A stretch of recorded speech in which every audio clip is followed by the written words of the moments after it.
باز میگم به برگزار کنندگان برنامه های حسن و بقیه، واقعا شادم وقتی میام تو جشن کردی انگار که اومدم تو جشن مازندرانی.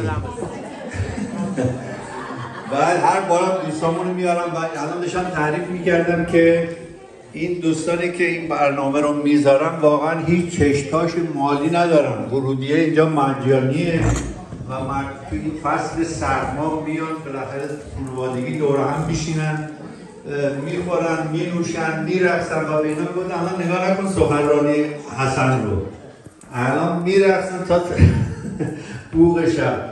و واقعا من لذت میبرم از رقص کردی، موزیک کردی، مردمان کرد. حالا اگه ما نمیفهمیم یا کم میفهمیم کرد، اون وقت درد کردها رو میفهمیم که ما فارسی همه فارسی صحبت میکردیم، انتظار داشتیم که بقیه گروه‌های اتنیکی و ملل هم ما رو درک بکنن. یک کف بلند برای حسن کاکزن بزنید.